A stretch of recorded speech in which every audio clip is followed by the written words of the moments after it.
Torah comes in many forms. We have Torah in the scroll. We have the Torah of our lives. And so much of what's going on right now is the Torah of our lives, how we are experiencing the traumas and the blessings and the curses. This week's Torah portion, Ra'eh, in Deuteronomy, starts somewhere in chapter 12 or 11, begins with the phrase, "See, I have put before you blessings and curses." That's the beginning line of this week's Torah portion. You got blessings and curses. Because it's in the Torah, the blessings come if you do what God says, and the curses come if you don't. It's pretty clear. And then there's a long list of all those ways that, you want to be blessed, here's what you got to do. You want to be cursed, don't do it. By the way, in case you've never heard this before, a great overarching kind of rule of biblical commentary, whenever you read the Torah or anything in the Torah, is this. If you come across something in the Torah that says, don't do this, it's there because people were doing it. If you come across something in the Torah that says, do this, it's there because people are not doing it. Generally, that's like all of those do's and don'ts in the Torah, all of them. You shall do this, or you should keep the Shabbat, and you shall do this, and you shouldn't eat this, and you should do all these.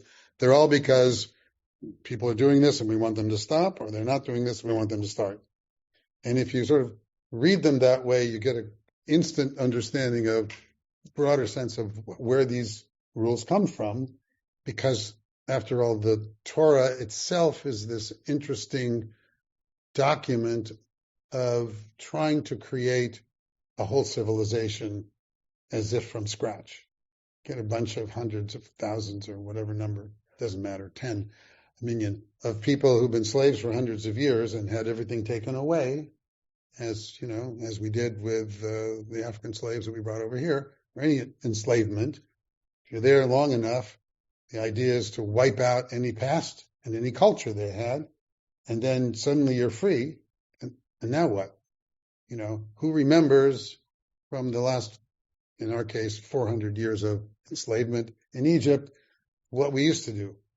Now, so happens that one of the most famous midrashim about the Exodus that the rabbis wrote long after that was that they identified a couple different versions of 4 things that the Israelites did while they were slaves that merited their redemption. And so they list 4 things that they said, because they did this while they were slaves for hundreds of years, they merited redemption. Let's see. The first one is they kept their Hebrew names. Why is that important? Identity, 100%. You keep your name. I mean, look at the black experience. So much of it, well, no, you're now Johnson because I'm Mr. Johnson runs the slave trade or the plantation or whatever. There were Jewish slave owners, but not too many slaves named Schwartz, but for some reason. But anyway, but things like that. So that was one of the first things you want to erase someone's identity. So the rabbi said one of the 4 things that our ancestors did in slavery that merited their redemption was they kept their Hebrew names. But not only that, think about your Hebrew name. Those of you who know your Hebrew name, like what's your Hebrew name? Yes, the son or the daughter of. Yeah, your Hebrew name is your name, the son or daughter of somebody. Our Hebrew names themselves are history, our history, our personal, pedigree, personal, spiritual, physical pedigree. I am Michael ben Michael, the son of Sarah and Yaakov, the son of Sarah and Jacob. Their Hebrew names of that. And so it's not just we keep our Hebrew names, but the power for our civilization of keeping our Hebrew names is it instantly creates a sense of connection to those who came before us automatically, just by having our names. It's all we have to do, and we are a part of history, just built in. When I was a junior in college, this is Rabbi Reuben teaching stream of consciousness, unlike how I've always done. Stream of consciousness. Anyway, when I was we might even get to these. You never know. When I was a junior in college, I went to UC Davis. I spent my junior year, in Jerusalem at the Hebrew University and the UC Systems Education Abroad program. Well, I'll tell you, I went there for two reasons. One is they wouldn't let me go to Paris because my French sucked. It wasn't good enough because you had to study in French there, and the terrible languages. And they had 3 campuses where you could speak English, study in English. England was one of them. Japan was one, and Israel was one. The special program was, and one of my sisters was living in Israel at the time, so I thought, I'll go to Israel. Anyway, so I went, spent my junior year there. One of the amazing things that I got to experience, many amazing things that year, so happened to be 1970, 71. For 6 weeks, I was at Stable Care in the Negev for my Ulpan, and Ben Gurion was living there. So I met Ben Gurion because Ben Gurion came over and talked to the students who were there and schmoozed about. He had one thing that he really cared about, no matter what else was going on, which was we should all move to Israel. That's all he kept saying. The only thing Israel needs is your body here. Anyway, but I also had the privilege of one evening, spending an evening with my group, which was like 13 of us, with Adin Steinsaltz, who was the preeminent Torah scholar of Israel for many decades and decades and decades, wrote amazing works, translated the entire Talmud into modern Hebrew, did millions of things. A genius, Adin Steinsaltz. And I only mention it because at one point in the conversation with Rabbi Steinsaltz, we were talking, somebody said, we just met Ben Gurion, and he said, this is the Jewish homeland, and so we Jews, we should be here. And Steinsaltz, being who he was, the Talmud scholar, said, well, to me, the Jewish homeland is history. History is the Jewish homeland. Because by keeping our history alive, as we've spread all over in one diaspora or the next, that became our home, became our spiritual home, even though, yes, of course, Israel has its own unique and special place, both historically, spiritually, and physically for Jews. I wrote 2 different letters this last week for 2 people who are making Aliyah, who are moving to Israel and needed some rabbi, particularly right now, the courage it takes right now to go. And then you need a rabbi to say, yes, I know this person's really Jewish. Why they accept what I have to say, I'll never know. But I send it on KI stationery, does have my name on it as rabbi, and I write it. And somehow, so far, they still seem to be taking it. So we'll see. You never know. The more things change, the more they change. Yeah, right. So it's okay. In any event, so history is, and in this midrash about what allowed us to earn redemption from slavery, keeping our names was one. Doesn't matter what the other ones are because I can't remember at the moment. Suddenly, anybody know? Wasn't something I was going to talk about, but I know 4 things were. That's one. They'll pop into my head, even at this age. One was keep your Hebrew names. The second was they kept the Hebrew language alive. So but they kept the Hebrew language alive, which was the language of Torah at the time. So when you're reading the Torah, it's Hebrew. They're speaking to each other in Hebrew, and Moses is yelling at them in Hebrew and all that. Moses mostly yells at them for 40 days and years of wandering through the desert and all that. In any event, so I don't know.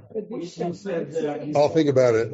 Identity Traditions. The person you just said now was, and then I guess there's a 4th thing. Keeping the Shabbat. Yeah, keeping Shabbat. Yeah. Well, there's like several different versions of the 4, none of which I'm currently remembering. So I remember when it pops in my head, that's right. Exactly. That's right. So, for those of you listening to this, get a new rabbi. Okay. All right. In any event, oh, they did get a new rabbi. I forgot. Two new rabbis, as a matter of fact. All right. Easily replaced. In any event, the this current status of Kehillat Israel from the Palisades, with nobody in the Palisades, basically, is kind of an interesting reflection, I think, of Jewish history.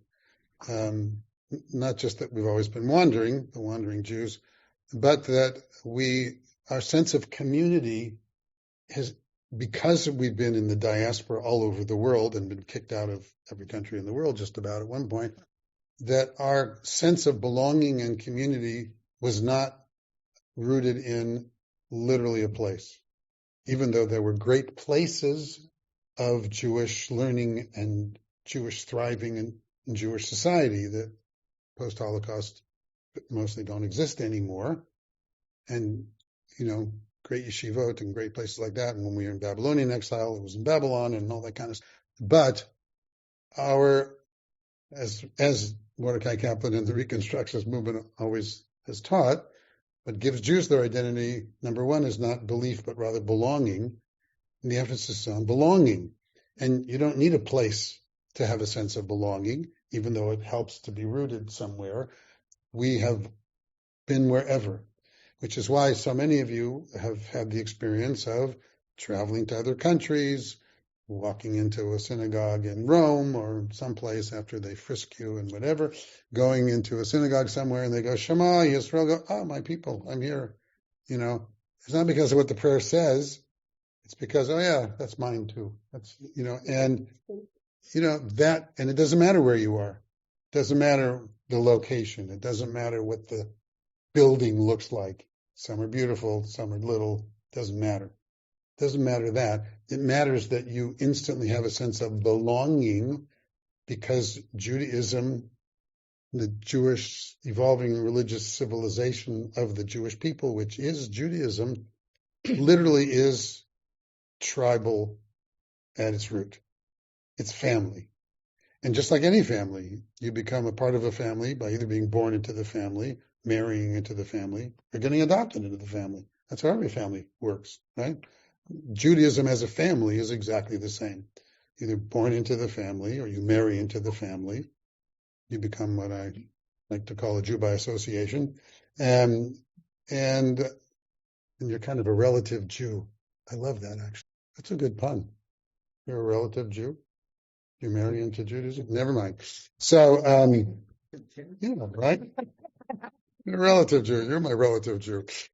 Jody's my first cousin. So, yeah. Relatively Jewish. Relatively Jewish. Relatively speaking. Or you get adopted, which is what conversion really is. Excuse me. It's not, we don't convert somebody. If I go to the Lutheran church, which is still standing, and they have a new pastor there, and I ask the new pastor, I'm thinking about becoming a Lutheran, he would go, here's the list of what we believe. When you can say, yes, I believe all these things, then I can baptize you as a Lutheran. Come to me or Rabbi Bernstein or Rabbi Schur or any other rabbi. We don't go, okay, here's what we believe. We go, okay, here's all the things we do. We celebrate this, we eat that, we do this, start doing things. Show up for this and show up for that and show up for this and have a Passover Seder and light the candles on Hanukkah and those things. And when you feel Jewish enough, you learn some things about where we came from, just so you know what you're choosing. But when you're ready to choose, we have a little ritual, but it's more adoption. And we give you a paper that says, we adopted you into the Jewish family and now you're Jewish.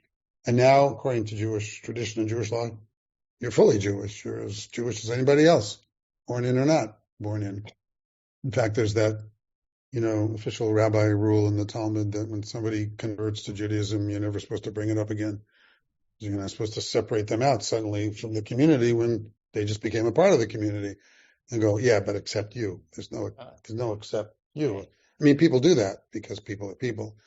But just like, for me, the single most important idea in the whole Torah, which People that know me have heard me say 1,000 times, so now it's 1,001. The most important idea to me in the Torah is the very first thing that's said about human beings. When human beings are created, in the very beginning of the Torah, chapter 1, first chapter, the first thing that's said about human beings, like everybody knows, it says that human beings are created b'tselem Elohim, in the image of God. That's the very first thing it says. And there's no except. It doesn't say human beings are created in the image of God except women, or except gay people, or except people who have different skin color, or speak a different language, or except. There's no except.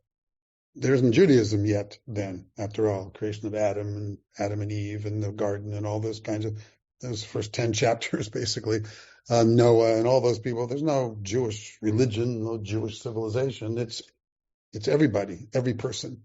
It's humanity, humankind, exactly. Mankind, humankind, exactly. So, although probably under the current administration, we're supposed to say mankind. But anyway, I can't, I'm sorry. Okay. In any event, that's the most important idea about human beings, is that we have fundamental spiritual self-worth simply by being born, by existing. We didn't have to earn it. We don't have to do something. We don't have to pass a test. Now, we get to Judaism and Jewish civilization. We got all kinds of tests. As I said, this very week's Torah portion, Ra'eh in Deuteronomy, starts, see, I put before you blessings and curses. Blessings if you do what God says, and curses if you don't. So there's a whole long list. I mean, we have traditionally, as most of you know, 613 commandments or mitzvot that are identified in various ways throughout Talmudic history and rabbinic history. And we have the famous 10 commandments, which is why I have my top 10 commandments in the Torah, not the 10. None of these are the 10 commandments.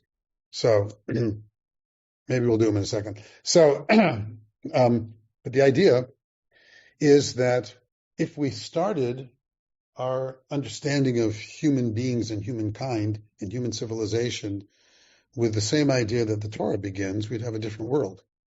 Literally, that simple.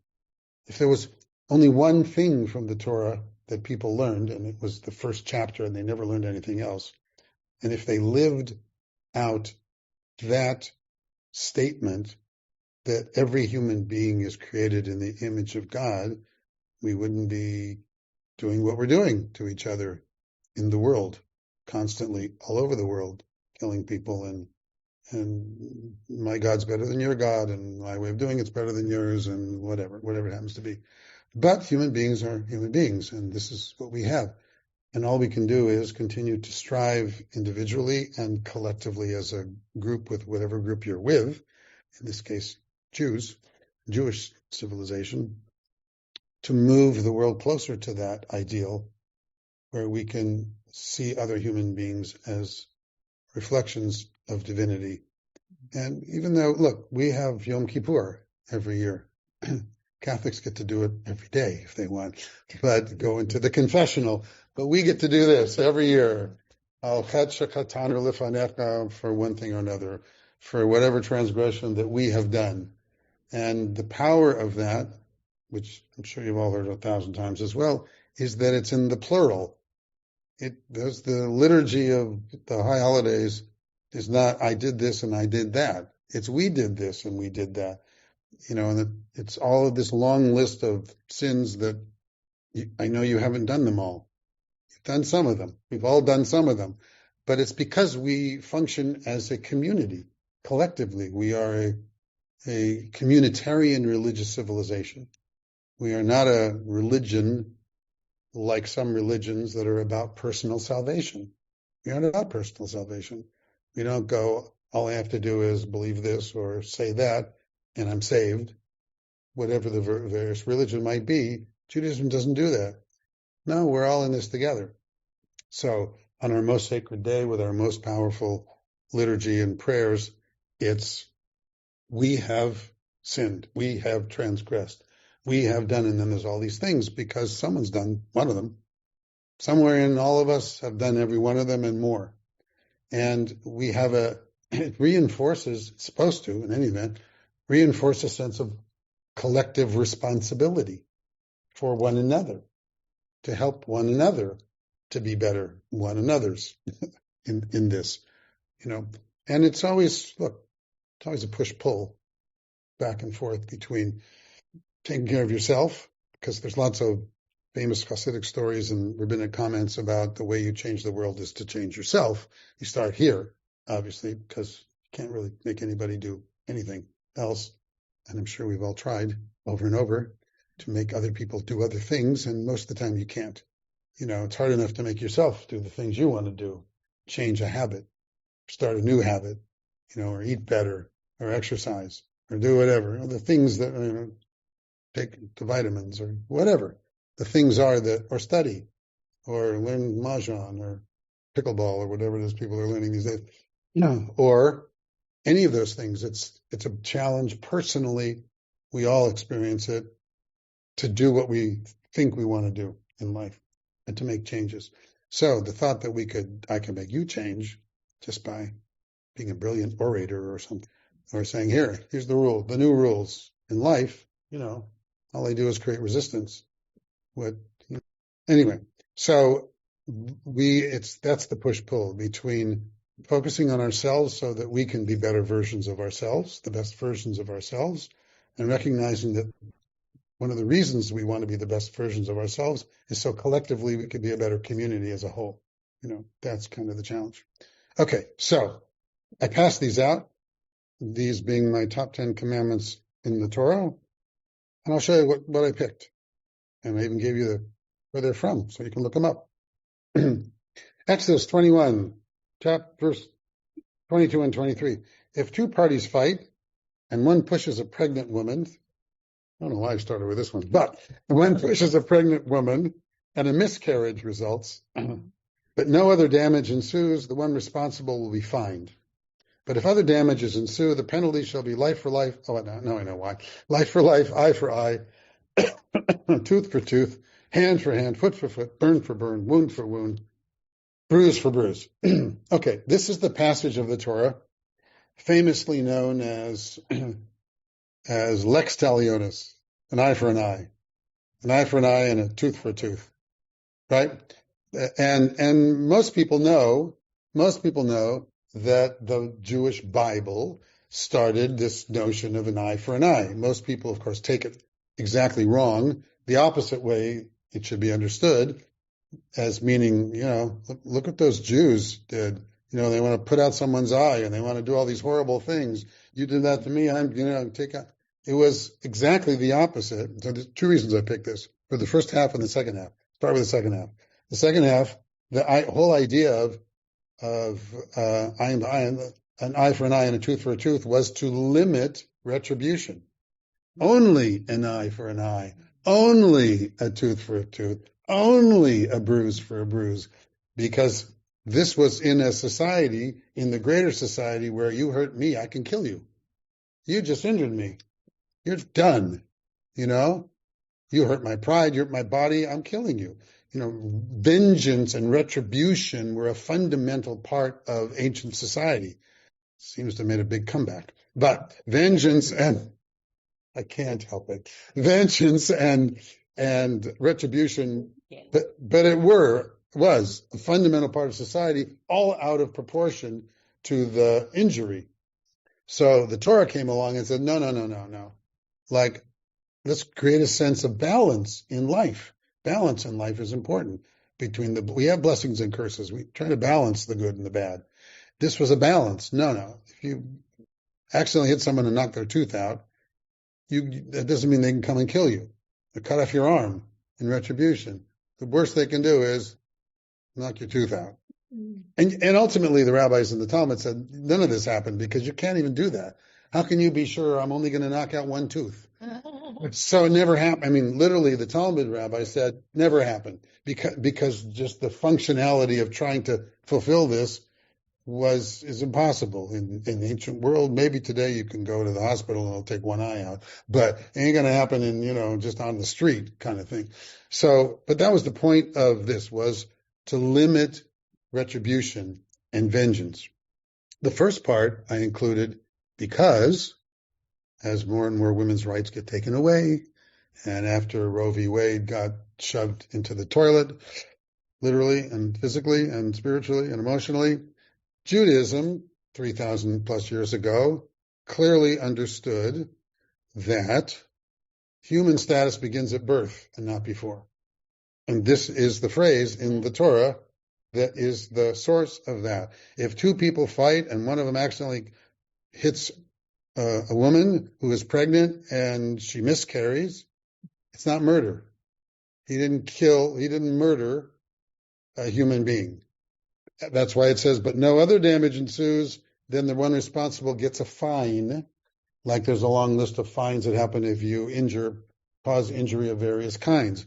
But if other damage ensues, then the penalty for life and whatever. Meaning if you kill the woman, if she miscarriages and dies as a result of loss of blood or whatever, then that's murder. You just murdered the pregnant woman.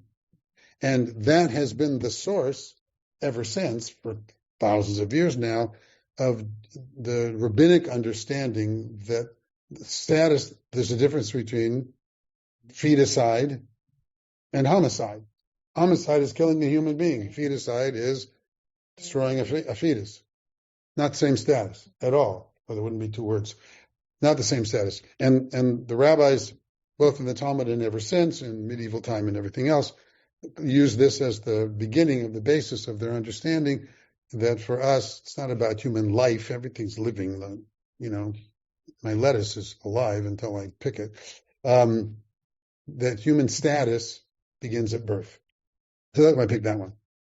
Anybody wants to jump in and say anything, please feel free. Yeah, question here and then over there. Yeah. Pregnant. Mm-hmm. And the woman dies now, baby in the world. Yeah. So, I don't know. Anybody know? Probably depends on what state they're in. Yeah, also depends on. I'm saying, Even if it was murder. Look, there are now fetuses all over the United States who get attorneys. So, because that's the way we're going. Contrary to Jewish law. And when the Religious Action Center, which is the liberal Jewish arm of legal advocacy in Washington, when they fought all of those anti-abortion and anti-choice laws, they have always done it from a religious perspective, saying you're violating my religion. My religion teaches something different, that the fetus is not a human being in the same way with the same life. But I don't, so in today's world, anything goes, obviously, in today's America. Yeah. Yes. So you said that it was the Torah that this, to understand it, I guess if you believe that the Torah was written, compiled in or whatever, didn't like the Code of Hammurabi, which really predates this, say that kind of the same thing. So Similar. I don't know if I would say necessarily that it was the Jewish Torah that started that concept. I guess it's an ancient concept that probably goes back, to the beginnings of civilization. And you are probably right, because on the one hand, when you read the Torah, you find parallels in Babylonian literature and Akkadian literature and Sumerian literature, some pieces there. It's the Torah that brought it into the Western world. It's the Torah that became, after all, it's the Torah that's the basis of Christianity and Islam and everybody else. So, well, not everybody else, but just us. So it's kind of like never mind, I won't go there. Do not want to get off on that. But in any event, yes, that's why what I meant is lots of ideas from the Torah were also in existence in other surrounding cultures. We didn't grow up in a vacuum, which is part of all of Jewish history. What makes Judaism and Jewish thought, Jewish legal decisions and everything else, and Jewish spiritual writings so rich is that we have figured out how to borrow things and take things from whatever culture we were living in all over the world, in whatever stage, and make it our own. That's a good idea. Here's our version of that. That's an interesting idea. Here's our version of that. And this particular phrase became, because of the Torah, a widespread understanding, not because of whatever was going on with the Hammurabi. because Hammurabi was kind of stuck in Hammurabi, in Babylonian stuff. It's the Torah that then became widespread, in part because of Christianity, ultimately running around spreading it all over the world, with their own take on Torah. So that was number one. Number two, still in Exodus, the next chapter, Exodus 22. Can't imagine why I picked this. You shall not wrong or oppress the stranger, for you were strangers in the land of Egypt. Some people say Yes. Yes. Some people say they feel guilty about everything. I can see that. That's what they say. People say that about most places, But I brought this because this phrase, I didn't look up how many because I forget, but the idea that you should not oppress the stranger because you were strangers in the land of Israel is one of the most often expressed commandment in the Torah. It's in almost every chapter. That is every book of the Torah, over and over and over again. Don't oppress the stranger because you were strangers, And what is strange? So in biblical times. Interesting question. What do you mean by stranger? A neighbor you don't know. And there are many different understandings of what we mean by stranger. But what's interesting is, you remember the very first thing I said in the very beginning of this amazing, fabulous class, was if you see something and read something in the Torah that says, don't do it, it's because they're doing it. If you see something that says do it, it's because they're not doing it. You shall not wrong or oppress the stranger, for you were strangers, because it is human nature. Now that I'm got the power, just wait. That's unfortunately vengeance and revenge. That's just why we have so many different things to counter the human nature of revenge and retribution in the Torah. Before we entered into crossed into the land of Israel, Moses appoints three cities of refuge. I remember the word. 3 cities of refuge, so that if somebody accidentally kills somebody, they can flee to that city of refuge and be safe from the family's avenger, because the way it used to work was every family appointed someone. You're the family avenger. Something bad happens, you go and avenge the family.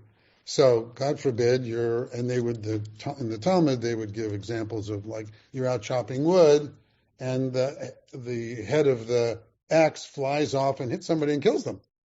Accidents happen. Well, without the rules and the laws and protection, that person's family's gunning for you to kill you. You just killed somebody in their family. So we, in the Torah, Moses, before we entered the Torah, appointed 3 cities, it's called formally cities of refuge. This person with the missing axe head could flee there, so that, and it spells it out in the Torah, there could be an examination, literally a trial. You could bring witnesses. You could demonstrate that it was an accident. It wasn't murder. Still death, but it wasn't murder, in which case you pay a fine, you do whatever you happen to do, but you weren't liable for murder, because in the Torah, it says, it says, you kill somebody, you get killed. Right? That's what it says. I'm okay. Yeah. You kill somebody, murder somebody, it's capital punishment. We had capital punishment in the Torah for lots of things, like eating the wrong foods and, violating Shabbat and, being a rebellious son, get stoned to death, the wrong kind of getting stoned to death. Anyway, this is not Rabbi Reuben saying that. Okay, so in any event, this, obviously with what's going on in our country and all around us every day, is here we were 3,000 years ago, reminding us, remember what it was like to be a stranger in a strange land. Remember how you were treated by others when you were strangers. Don't do it. You know the heart of the stranger. Treat the stranger as the homeborn. That's the rest of the places. Treat the stranger as the homeborn. And we've been championing that ever since. Leviticus 19. Now, you probably all know Leviticus 19, chapter 19, right in the center of the Torah. It's called the Holiness Code because it's just a whole series of one-liners that are ethical standards to live up to. So I picked a few of them.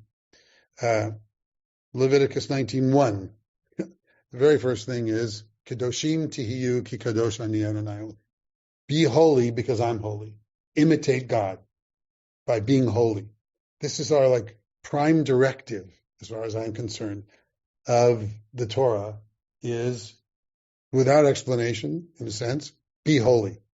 Imitate holiness. Then the whole rest of the chapter 19 is, what does that mean, to be holy? It means things like, don't oppress the stranger. It means things like the wages. 13. This was a mitzvah that I grew up with. My mother, of blessed memory, my amazing mother, used to quote this almost weekly. This chapter 19, verse 13, the wages of a hired hand shall not stay with you until the morning, overnight. My mother was telling me that every week. Why? She was reminding me, because we had a housekeeper who came every week, that we pay our minta, who was our housekeeper, we pay our minta the minute she's done working. And my mother drilled that into me. You pay someone when they get through working. If you don't pay them and say, oh, I forgot to go to the bank, I'll pay you next week. Or could you come back tomorrow? You're borrowing from that person. It's her money. You're stealing her money for another week. Just like all those institutions do. Well, they take time to give you back your money when they should. Because they get to, right? Because they get to, like those insurance companies, they get to hold on to your money as long as they can. Because they're making money every day on your money until they have to go, let it go. The Torah says, somebody gets through working, you pay them. Because understood, that follows on, be holy. It follows on, don't oppress the stranger. That's called oppressing the stranger in your midst, who you hire as a day laborer, because that's what how most strangers would be able to make any money. You got to be a day laborer out there, picking crops or doing whatever. You're living literally hand to mouth. If you don't pay them, they're screwed. I mean, they don't have that. That's what they work for, and it's theirs legally. It's theirs in the Torah. So to me, it's always been one of the most powerful lessons of the Torah and mitzvot of the Torah and commandments of the Torah is you pay people when they get through working, because otherwise you're stealing their money. It's not yours anymore. Okay, Leviticus 19:14, the very next one. You shall not insult the deaf or place a stumbling block before the blind. You shall fear your God. Similar kind of thought. It's not just don't mess with people. Let's see how much fun it is to put something in front of a blind person and see if they trip. It's not that. So what is it? Why this mitzvah? Why? What do you think? Why this mitzvah? What do you think it means? Don't insult the deaf or place a stumbling block before the blind. First of all, you could be you. Don't be mean. Don't be mean. Be humble. And don't think you're better than them because they have this challenge or that challenge. Here's what the rabbis of the Talmud did with this. The rabbis of the Talmud did with this. They said, well, who are deaf and who are blind? What other kinds of deaf and blind is there other than not being able to see and not being able to hear? How about everything you get on your phone and in your internet every single day, 50 times? I got a great thing for you. Oh, by the way, you didn't pay for so-and-so. This is the toll road calling you. This is your grandson who's in jail in England and just needs $10,000 to bail themselves out. That's the blind and the deaf. You are blind and the deaf to every scam and every huckster and everybody who's going to pull a fast one and say, which one is it? All of those people. And we all fall for things like that, some of us more than others, during our life. And it's huge, big business, as we all know, multi-billion-dollar businesses, is scamming people 1,000 times, 1,000 ways every single day. So, most of us are at the point where we'd rather be wrong and just delete than do it. So we end up deleting sometimes things we shouldn't because you can't trust anything. Suddenly you can't trust anything. That's how the rabbis interpreted this, literally, for hundreds and hundreds and hundreds of years in the rabbinic period, the Talmud, that don't cheat someone. Don't take advantage of their blindness to recognizing that you're going to sell them a bad piece of property in Lancaster because they can't get there. But it's really filled with, oil or gold or something. You have to fear your God? Yes. Well, periodically throughout all of these mitzvot, it's different. It's back to be holy, be like God. And yes, there are blessings and curses. I told you, this portion, I give you blessings and curses. You should fear God. God in the Torah is scary. Yeah. Respect, yeah. Awe. Yeah, fear is awe. It's not just fear. Thank you. Hebrew scholars here. Thank you. And it's a sense of reverence and awe and respect for what God is literally teaching and demonstrating is the best way for you to be the best version of you. What it means to be holy. That's why the holiness code starts with Kedoshim Tihiyu. Be holy. And here's how. Here's how. Do this, do this, do this, don't do this, don't do this, do this, do this. All of these things in Leviticus 19 are ways you can be holy. And the most famous one, which Rabbi Cheryl Lewert of blessed memory, many of us know, used to have on her license plate of her car, said LEV 1918, Leviticus 19:18, Ve'ahavta l'reacha kamocha, love your neighbor as yourself. That was Cheryl's famous car. Cheryl, I miss Cheryl every day. And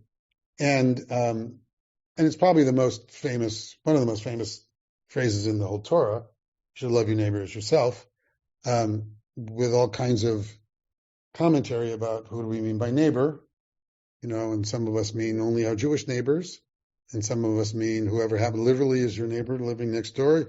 Watch your fence, and you shouldn't. And there's all kinds of laws in Jewish law in the Talmud about your responsibility for your property and how it affects your next door neighbor, and your trees that may overhang, and canopies that you build, things you may do out on the street, on the sidewalk, whatever. Lots of law, civil law in the Talmud about what your civil responsibility is to literally the people who live next to you and behind you, because you do have responsibility.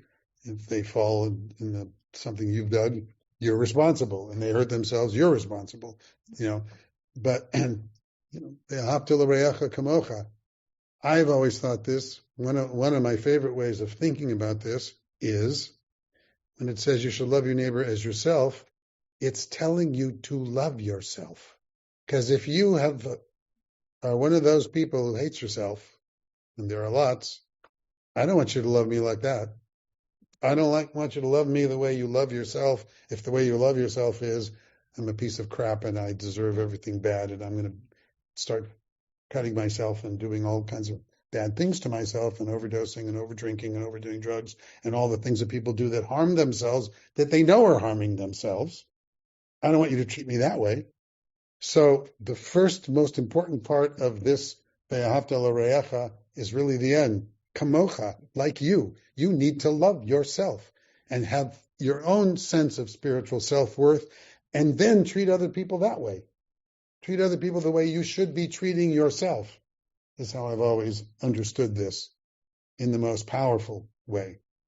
Yeah. It would be in that direction, and that's like a parable from Jesus. Also Jewish. Yeah.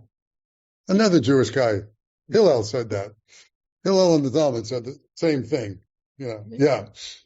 Of course you can say something. Yes. Yes. Because the other is like, if I take care to put the mask. Yeah, put the mask on yourself first. Yes. God, believe in yourself. Yeah. This is the main If thing. you don't take care of yourself, you can't take care of anybody else. The whole world collapses. And my wife was teaching confirmation class for many years. This was one of her big lessons to the 10th graders. Put the mask on yourself first. Put the mask on yourself first. In the best sense, not in, okay, now I can lord it over you. But if you don't have respect for yourself, how are you going to have respect for anybody else?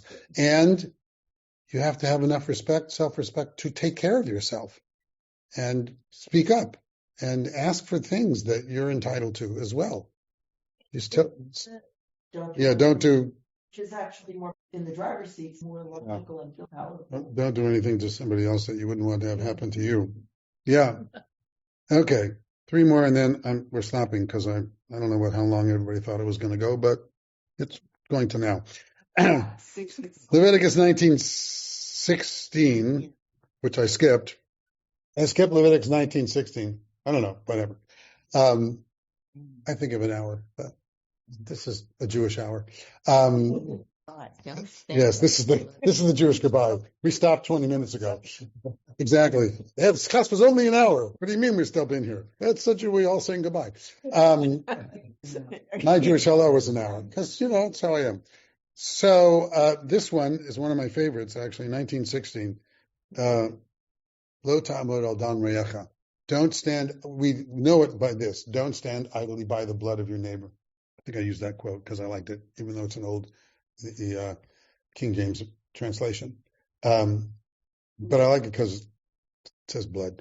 Don't stand idly by the blood of your neighbor means there's no such thing in Judaism as an innocent bystander.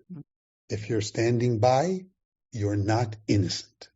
That's the power the challenge we have today in our current nightmare of a country, is that we're in this never land of many of us feeling like, how do I not stand by and let random people get picked up off the street, even if they're citizens, even if they're whatever? And this is the beginning. Who's next? Who's next? Who's next? Who's next? Even my lovely wife said, "Oh, it's 2/11, honey." It's her birthday, 2/11. The February 11th. When are they coming for the Jews? When are they coming for next? It's the Pastor Niemöller famous phrase from the Holocaust. At first they came for the labor people, and I didn't say anything because I wasn't. Then they came for the gays, and I wasn't gay, so I didn't say anything. And then they came for the Jews, and by the time they came for me, there was no one to say anything. It's that notion that we all wrestle with because it's not an easy answer to. So so what do you do then? It's the what do you do then that's an issue. But that's literally 3,000 plus years ago. What the Torah said is, don't stand idly by and watch your neighbor get abused. Because we are about community. Again, it all goes back to the same thing. It's not about, well, I'm okay. It's about, we are not okay if you're not okay. We can't be okay if you're not okay, because it's we. So we as a community, and one of the great,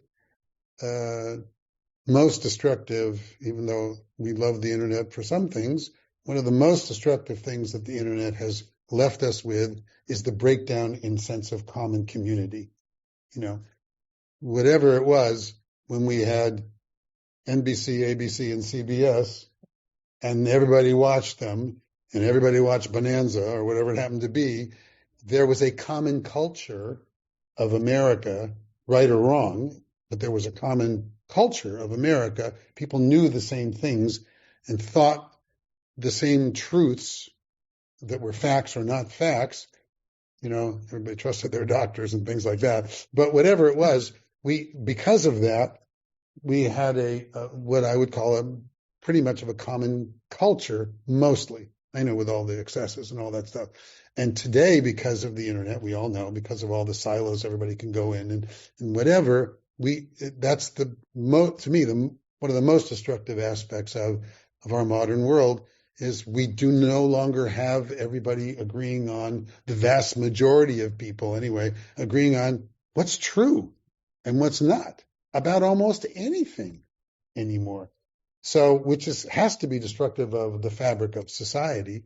And we as Jews, since we are all about society and community and a communitarian, the collective salvation, not personal salvation, we are in a pickle, and not pickleball, because our task of being holy traditionally has been how to strengthen the commune of community, how to strengthen the we of it.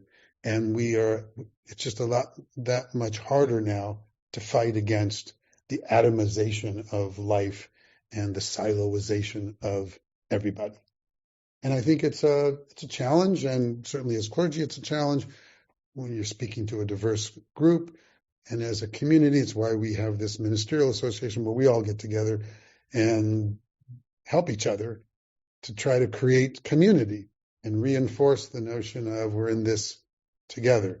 It's that famous story from the Talmud. I'm going to end with this because you've heard it a million times, but it's my favorite one, of the two guys in the rowboat, out in the ocean, and one of them takes out a hand drill and starts drilling in the bottom of the boat, and the other person's freaking out and going, "What are you doing? What are you doing?" And the guy with the drill says, "What's it to you? I'm only drilling under my seat." And that's pretty much the story of life. There's no such thing as just my seat. Okay. We're going to leave the rest. So, 2:15, I'm stopping. Look at that. That's sort of a thing. Yes, dear. What we aspire to do it's a challenge. Yeah. We did it then, and we're doing it now. And this is the power of ritual, by the way. Why we ritualize study and we ritualize certain things, because it's so easy to forget all this stuff. So when you ritualize things, you are creating a reminder to yourself of what you want to remember to do, whatever it is, even if it's just exercise. If you do something on a regular basis, you get it. So this is why Jews have historically read Torah every week over and over in the same Torah every week. And every year we read the same rules, and every Yom Kippur, we got the same list of our screw-ups and everything else. Yeah. What's really depressing is that you started this whole thing by saying, I'm giving you a list. If you do these things, it's a blessing, you'll have a good life. If you don't do these things, you're going to be punished. And we've been persecuted for eons. So we've obviously done all these bad things. We haven't quite got it together yet. Yes, yes, I know. I know. Forgiveness is a powerful thing. Starting to forgive yourself. That's what Yom Kippur is all about. Yom Kippur is about self. So anyway, I'm going to do this once a month. You're all welcome to come. Bring your friends or not. Starting next month is also going to be Zoom, so you can stay home.